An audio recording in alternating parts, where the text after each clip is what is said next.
So, hello everyone. Welcome to PPDA, number one platform for your UPSC, EPFO, AO, APFC exam preparation. तो हम कर रहे हैं aptitude और आज हमारा MCQ सेशन नंबर 26। तो 26 सेशन हो चुके हैं और आपने कितने सेशंस में नया सीखा है ये जरूर बताना। आज का लेवल, आज के बहुत अच्छे क्वेश्चन है, बहुत अच्छे लेवल आज के क्वेश्चन का। तो प्लीज लाइक शेयर सब्सक्राइब करना मत भूलिए। कोई डाउट हो तो नंबर इज 7837773651। इस नंबर पे आप कॉल भी कर सकते हैं और इस नंबर पे आप व्हाट्सएप भी कर सकते हैं, कोई दिक्कत नहीं आने वाली। क्लियर? तो चलिए स्टूडेंट्स, पहले ही बता दूं मैं, कैलकुलेशन के ज़्यादा ट्रिक्स को प्लीज़ ना फॉलो करें। जो बेसिक कैलकुलेशन है उसी पे चलें तो बेटर होगा। ये आज की हिदायत है मेरी तरफ से। चलिए, UPSC PFO AO EO 2022 number of selections देख सकते हो, सबसे ज़्यादा कोई आसपास भी नहीं था इस आंकड़े के। 210 सिलेक्शंस क्लीन स्वीप था हमारी तरफ से। इस बार भी जो रिजल्ट आएगा इस बार भी ऐसे ही होने वाला है। देख सकते हैं 2022 फिर 23-24 में हुआ। आपका बस ये लगा लो, नोटिफिकेशन जब आएगी बट तैयारी, अपनी तैयारी पूरी रखिए। चलिए, तो UPSC PFO 2024 complete course, recorded classes मिलेंगे आपको, वेब नोट्स एंड पीडीएफ्स मिलेंगे, टेस्ट सीरीज मिलेगी, doubt session and free mentorship.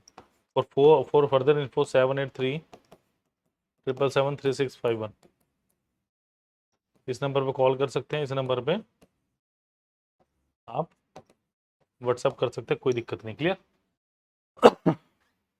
तो जैसा कि मैंने बोला, आज का लेक्चर बहुत अच्छा है। चलिए चलते हैं पहले क्वेश्चन की तरफ। चलिए, पहला क्वेश्चन मेंसुरेशन 2D का है आपके पास, रेक्टेंगल और आपके स्क्वायर से रिलेटेड। The length of a rectangle is 12 centimetre and the side of a square is 14 centimetre less than the sum of length and breadth of rectangle. मतलब इंटरलिंक्ड क्वेश्चन है। आपसे क्या बोल रखा है? ब्रेड रेक्टेंगल दे रखा है और स्क्वायर के बारे में पूछ रखा है। If the perimeter of the rectangle is 16 centimetre more than the perimeter of square, then find the breadth of the rectangle. तो breadth of the rectangle, rectangle की ब्रेड्थ आपने फाइंड आउट करनी है। देखो, सबसे पहले रेक्टेंगल है ये कितने 12 सेंटीमीटर है। मैं इसकी ब्रेड्थ मान लेता हूँ के। ठीक है, ब्रेड्थ मान लेता हूँ के। अच्छा, क्या बोल रहा है मुझे वो? The side of square is 14 centimetre less. Square की साइड है the sum of length and breadth, यानी के प्लस 12 माइनस ऑफ 14, ऐसा ही कुछ है। तो के माइनस ऑफ 2, ये मेरे पास साइड आ गई स्क्वायर की। तो अभी तक जो इंफॉर्मेशन है उससे मुझे ये पता चल गया कि अगर के मेरे पास ब्रेड्थ है तो के माइनस 2 क्या मेरे पास length of the side of the square. इतनी सी बात। ठीक है, if the perimeter of rectangle is 16 centimetre more than perimeter of a square. अब रेक्टेंगल का पेरीमीटर क्या होगा? देखो, के प्लस 12 इज इसका twice is equal to perimeter of 16 centimetre more perimeter of rectangle square 4 times of K minus 2 plus 16। Basically मेरे पास ये दिया हुआ और मुझे वैल्यू फाइंड आउट करनी है। ठीक है, करिए जरा वैल्यू फाइंड आउट, फिर चलेंगे अगले क्वेश्चन के ऊपर। इसको मिटा देता हूँ मैं क्योंकि ये मेरे पास डायमेंशन लिखी हुई है। चलिए, तो ये कितना हो गया?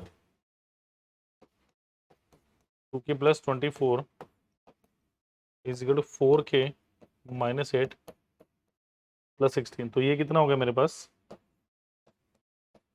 2k plus 24 is equal to 4k plus of 8। और इसे क्या लिख सकते हो आप? 4k minus of 2k is equal to 24 minus of 8 is equal to 8। 2k is equal to 8, sorry 16 आएगा, 8 नहीं। तो k की वैल्यू कितनी आ गई? 8। मुझे क्या पूछ रहे हैं? Breadth of the rectangle, that is option number C, 8 centimetre is the right answer. जल्दी से नोट कीजिए इसको। Let us move down to the next question. चलिए, तो फुल कोर्स का लिंक दिया डिस्क्रिप्शन बॉक्स में, जल्दी से जल्दी उसको ज्वाइन कर लीजिए for your further preparation. Clear? चलिए, नेक्स्ट इज ए। ये क्वेश्चन है टाइम एंड वर्क से हमारा।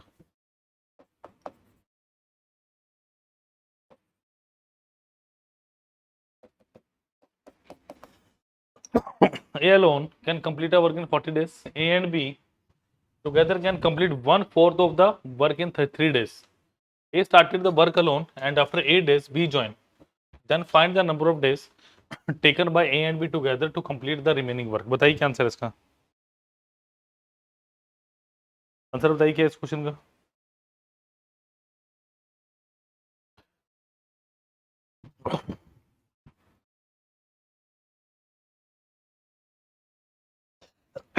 देखिए ए करता 40 दिन में,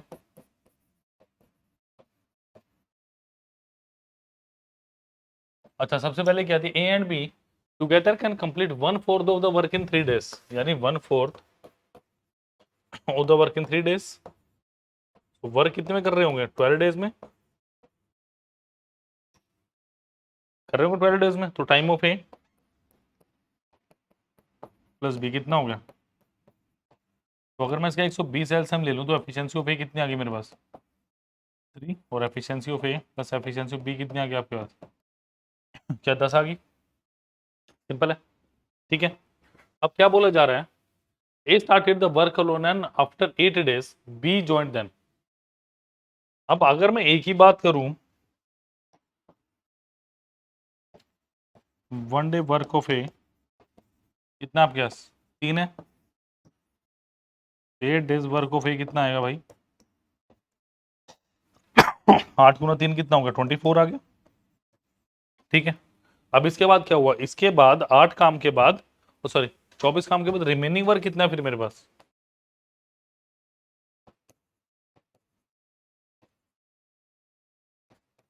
रिमेनिंग वर्क आप करेंगे 120 माइनस ऑफ 24 इक्वल टू 96 होगा रिमेनिंग वर्क। अब क्वेश्चन साफ साफ ये कह रहा है कि अगर मेरे पास 96 काम है, अब क्या हुआ, अब यहां तक तो किसने काम किया? ए ने।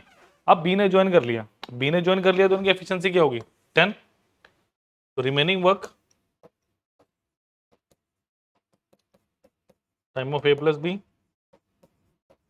Efficiency of A plus of B. Remaining work is how much? 96 time of A जमा बी मुझे निकालना है, और ये होगा 10। तो 96 बाय 10 मुझे साफ साफ पता चल रहा है ऑप्शन नंबर सी, ठीक है। तो आपके कितने क्वेश्चन ठीक गए इस पूरे सेशन में, वो आप सेशन के एंड में मुझे कमेंट सेक्शन में बताइएगा। क्लियर है? चलिए नोट कर लीजिए फटाफट इसको।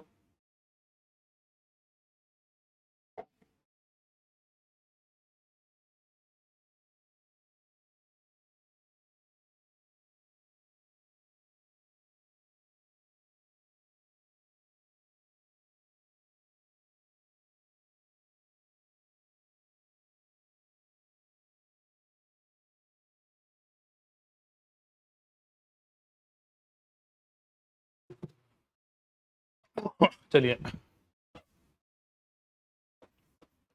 आज शॉपकीपर मार्क्स, बहुत अच्छा क्वेश्चन है प्रॉफिट एंड लॉस का।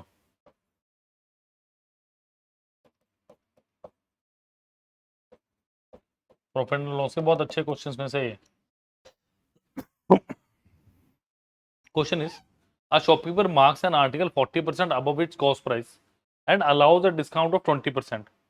Had he marked the article 50% above its cost price and allowed a discount of 12%, the selling price would have been 90 rupees 90 more than the earlier selling price. Find 130% of cost price. या वो ये कह सकता था find the price at which 30% of profit is gain। ये कह सकता था find the selling price when gain is 30%, या selling price is 30% more than cost price। बताइए क्या आंसर है इसका? इजी है, आसान सा क्वेश्चन है, कर दोगे मिनटों में, मुझे पता है आप। तो कंप्लीट कोर्स का लिंक दिया डिस्क्रिप्शन बॉक्स में, कोई डाउट हो तो 7837373651 इस नंबर पर कॉल भी कर सकते हैं और व्हाट्सएप भी कर सकते हैं। चलें, देखो, a shopkeeper marks an article 40% above its cost price, यानी मेरे पास, मैं दो केसेस लेता हूं। केस 1, अगर सीपी मेरा 100% है, आपको अच्छे से पता है इस क्वेश्चन में डिस्काउंट की बात की गई है। जिस भी क्वेश्चन में हम डिस्काउंट की बात करते हैं, इसका मतलब क्या होता है कि जो मेरा डिस्काउंट है वो लगता है कि इसमें हमेशा एमआरपी पे लगता है। तो जब आप इसे 40% बढ़ा के लिखोगे, यानी 140 लिखोगे, तो ये क्या होगा मेरे पास, एमआरपी होगा। ये क्या होगा मेरे पास, 140 होगा। Had allowed a discount of 20%। अब इस पे 20% का मैंने लगाया डिस्काउंट। आप रेशो बना के भी कर सकते हो, बट यहां पे इस मोमेंट पे ये बिल्कुल सही बैठेगा, बहुत इजी रहेगा। ठीक है, -28 कर दो, यानी कितना हो गया 112। अब 112 क्या मेरे पास, ये मेरे पास आ गया सेलिंग प्राइस। कि समझिए इस रिलेशनशिप को, कि जब भी आप डिस्काउंट लगाओगे, एमआरपी पे लगाओगे, मार्क प्राइस पे जब भी आप डिस्काउंट लगा देंगे तो वो सेलिंग प्राइस देगा आपको। जब भी आप एमआरपी पे डिस्काउंट लगाओगे, it will give you selling price. ठीक है, नेक्स्ट देखिए, हैड ही मार्क। अब ये क्या कह रहा है, केस 2 की बात करेंगे भाई। अब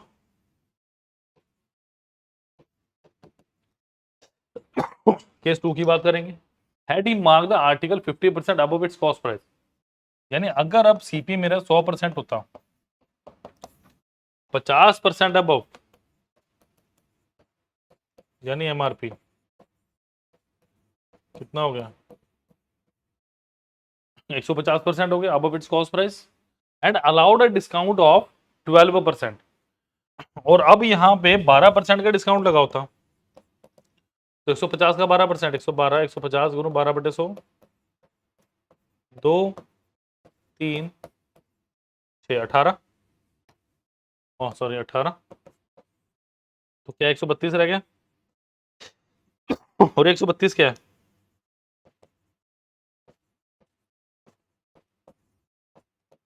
सेलिंग प्राइस। इस केस के लिए क्या होगा, सेलिंग प्राइस। इसका मतलब फर्स्ट केस में मुझे कितने परसेंट का प्रॉफिट हो रहा था, 12% का। सेकंड के लिए कितने का हो रहा है, 32%। पहले के लिए 12, दूसरे के लिए 32।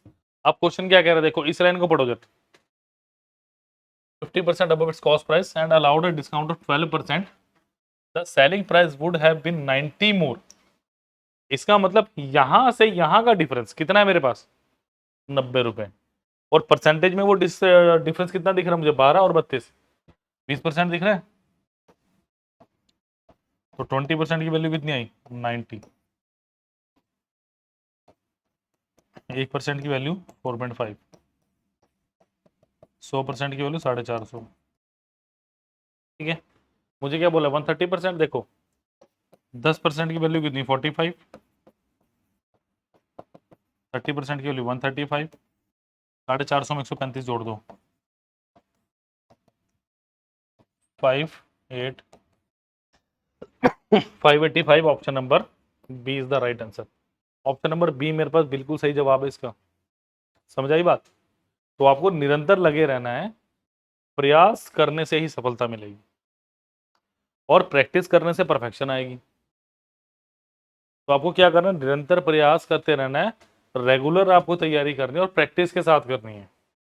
और further information you can call और WhatsApp me on this number. अगर आप कहेंगे ना सनी सर से बात करना, तो वो करवा भी देंगे आपकी बात, कोई बात नहीं है, कोई दिक्कत वाली बात नहीं है।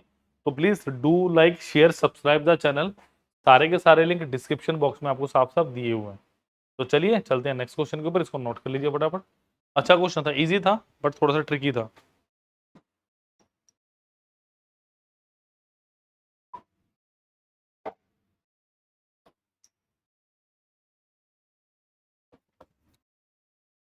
इंपॉर्टेंट है, एजेस का क्वेश्चन है। Next year hence the ratio of A to that of B will be 7:5। आज से एक्स ईयर के बाद, next plus 4 year hence the ratio of ages of A to that of B will be 4:3। The present age of A is 26 years, then find the present age of B. Indirectly वो आपको ये कह रहा है, इसमें x की value निकालो पहले। जब एक्स की वैल्यू निकाल लोगे, उसके बाद कुछ कर पाओगे, अदरवाइज कुछ नहीं होगा मेरे पास। नोट करिए, नोट करिए इसको जरा, बताइए आंसर क्या है।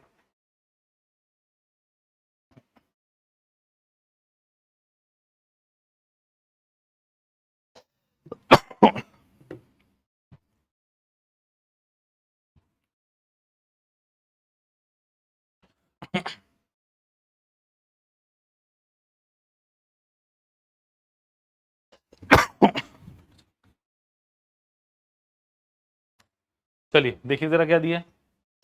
एक्स ईयर हैंस, देखो ये प्रेजेंट एज है, मुझे भी कुछ नहीं पता।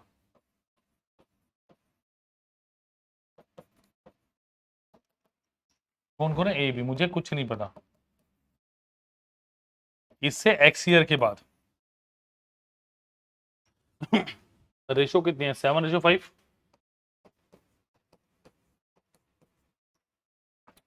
कितनी होगी? क्या मेरे पास बेसिकली यही रेशो होनी चाहिए, या इसको भी छोड़ो? अगर मैं सिर्फ 7 और 5 लेके चलूं,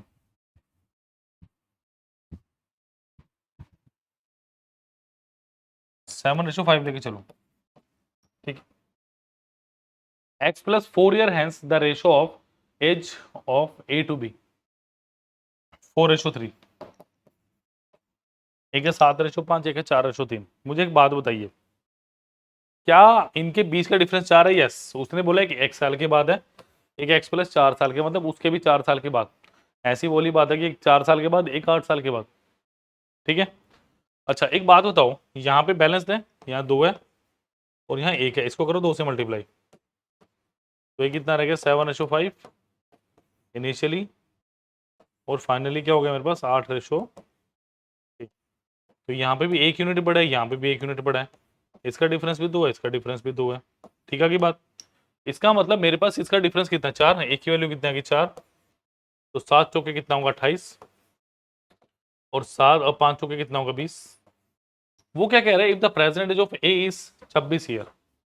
देखो ए क्या है, आज मेरे पास 26 साल का है, तो डेफिनेटली एक्स की वैल्यू क्या होगी, 2। इसका मतलब 20 में से 2 घटा दीजिए, कितना आएगा आपके पास, 18 ईयर। समझ आया question? That was very outstanding question. ठीक है, एक्स के बारे में देखिए, आपको बहुत आसान कर दिया क्वेश्चन उसने, बट क्वेश्चन की लैंग्वेज को जब तक नहीं समझोगे, जब तक आंसर नहीं आएगा। ऑप्शन नंबर डी मेरे पास बिल्कुल सही आंसर है। तो होपफुली लाइक शेयर सब्सक्राइब आप कर रहे हैं, शेयर कीजिए सबसे ज्यादा वीडियोस को, आप लाइक कीजिए, सब्सक्राइब कीजिए चैनल को, ठीक है। व्हाट्सएप पे मैसेज करें, नंबर आपको बता रखा है मैंने, 7837773651। इस नंबर पे कॉल करें, इस नंबर पे व्हाट्सएप करें। तो चलते चलिए, बस बस चलते चलिए, ठीक है। चलिए next is, a man invested ₹4,000 at 8% per annum for 3 years on simple interest। तो सिंपल इंटरेस्ट बोला पहले उसने, आपको ध्यान रखें थोड़ा सा। And he received ₹1,800 as interest, और 1800 एज इंटरेस्ट उसको मिला। If the man invested ₹5,000 at the rate of r minus 5% per annum compound interest for 2 years, then find the interest received by the man। बताओ, then find the interest received by the man। बताओ क्या answer होगा, बताइए क्या answer होगा इसका please. देखो वो क्या कह रहे हैं, सबसे पहली बात, 1800 का इंटरेस्ट कितने पे, 4000 इंटू 100%, ऐसा कुछ है। ये कितना हो गया, 45%। यानी सिंपल इंटरेस्ट कितना था मेरे पास, 3 साल का, 45%। तो 1 साल का कितना होगा, याद रखना, 45/3 यानी कितना हो गया, 15% हो गया, 15%। अब मुझे नेक्स्ट क्या बोला गया, if the man invested ₹5,000 at the rate of r minus 5% per annum on compound interest for 2 years। इसका मतलब अब जो आपके पास फर्दर रेट ऑफ इंटरेस्ट आने वाला है, कितना आ गया, 15 - 5 10%। और कितने टाइम के लिए, टाइम कितना आपके पास, टाइम देखना है, 2 ईयर। तो 10 + 10 + 10 × 10/100, 20, 21% आ गया, बात खत्म। सो 21% of 5,000, 21% of 5,000 is how much, 2 0 खत्म, 5 कम 5 5 1050। Option number D is the correct one. Option number D मेरे पास बिल्कुल सही आंसर है इसका, नोट कर लो फटाफट इसको। ठीक है, तो सिंपल इंटर देके कंपाउंड पूछ ले, कंपाउंड देके सिंपल पूछ ले, कुछ भी पूछ ले, बट आपको सब आता है।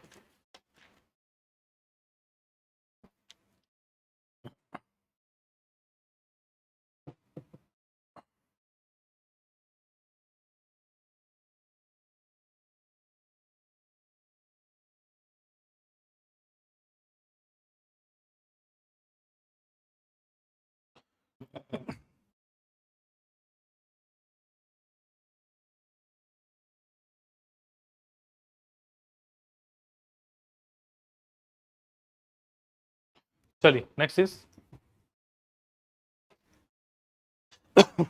The ratio of the speed of train and a man is 6:1। Speed का रेशो, बहुत अच्छी बात है। The length of the train is 780 metre and crosses a pole in 1 minute 5 second.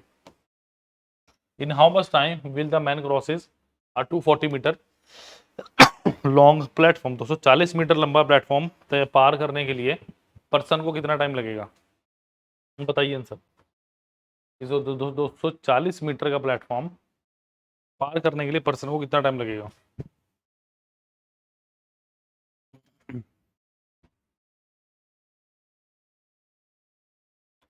मतलब इसके लिए चाहिए होगी speed of the person, speed of the man to speed of the person. क्या दिया मुझे, 6 के रेशो के दिए। ठीक है, चलो। The length of train is 780 metre and crosses the pole. जब ट्रेन किसी पोल को क्रॉस करेगी तो डेफिनेटली वो क्या डिस्टेंस कवर करेगी आपके पास, बताइए। यस, जो मेरे पास लेंथ ऑफ द ट्रेन होगी। Distance is equal to speed into time. 780 speed कितनी है मेरे पास, पता नहीं है। Speed of the train into time of train is how much, 60 plus 5 65। तो 13 पंजे 65, 13 छिके 78। तो मेरे पास स्पीड ऑफ द मैन कितनी आ गई, 12 मीटर पर सेकंड। कितने गुना, 2 गुना। तो स्पीड ऑफ द पर्सन भी कितनी आ गई, 2 मीटर पर सेकंड। अब मुझे क्या पूछा जा रहा है, जो पूछा जा रहा है बता दीजिए। तो 240 metre 240 metre is equal to speed of the person time of the person. तो 240 स्पीड ऑफ द पर्सन कितनी दी है मेरे को, 2। Time is how much, 120 seconds. Option number A is the correct answer. A बिल्कुल सही आंसर है इसका। ठीक है, तो उम्मीद करता हूँ अभी क्वेश्चन आपको आसान लग रहे होंगे, क्योंकि ये क्वेश्चन अब आसान हो गया आपके लिए। अब ये क्वेश्चन आपको आसान लगने चाहिए, क्योंकि हमने 28वां सेशन है हमारा, तो हर सेशन में बहुत अच्छे अच्छे क्वेश्चन। अब कितने क्वेश्चन आप कर चुके हैं, आप हिसाब लगा लीजिए। ठीक है, चलिए।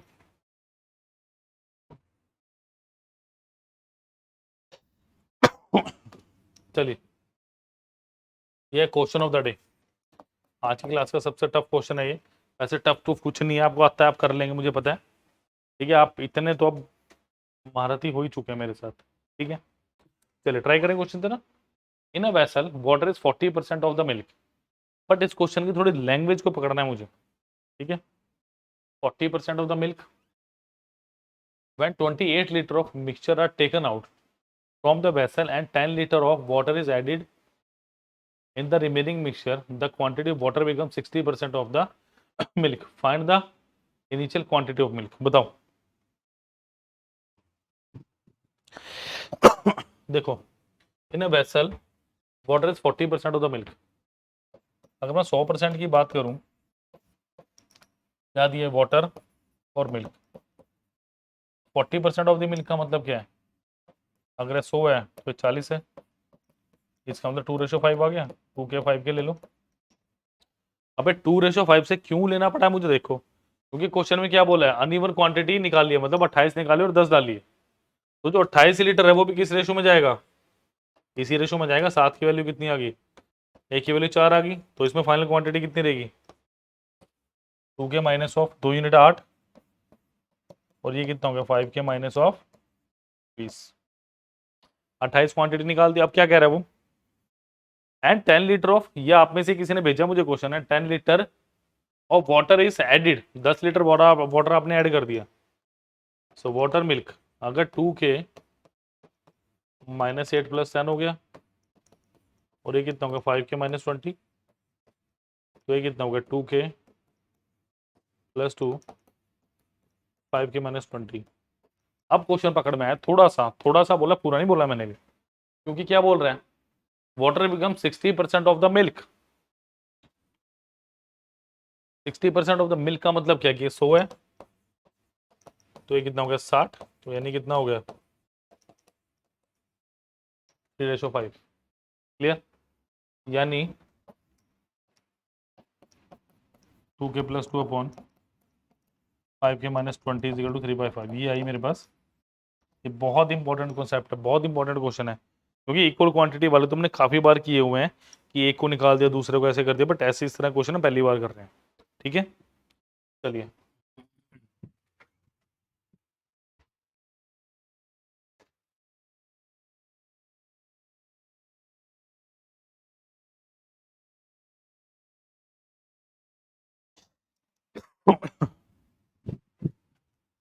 चलिए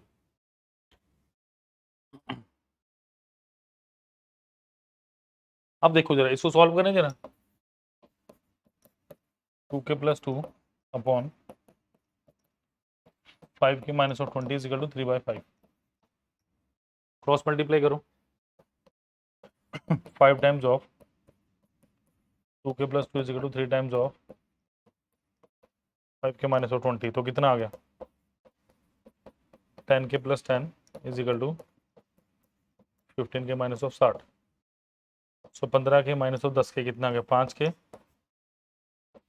ये इधर आएगा तो इधर जाएगा 10 + 60, 5k = 70, k की वैल्यू कितनी आ गया +14। अगर k 14 आ गया, find the initial quantity. Initial quantity कितनी थी आपके पास ऑफ मिल्क, वाटर मिल्क, 5 के 2 के थी, 5 की k की वैल्यू अगर 14 है, तो option number A 70 is the right answer. Clear, तो these are some outstanding question, these are unmatchable question, these type of questions are in your previous year। clear, so this is the actual level of your examination।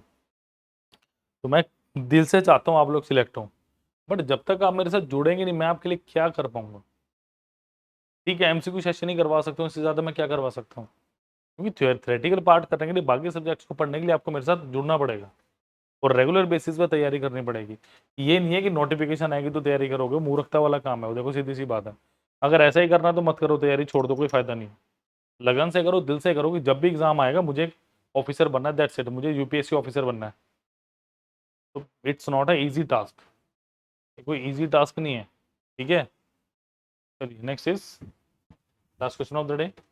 In each of this question he a number series is given, ये गलत हो गया, इस series only one number is wrong, find the wrong one. गलत number हमने देखना, तो 91,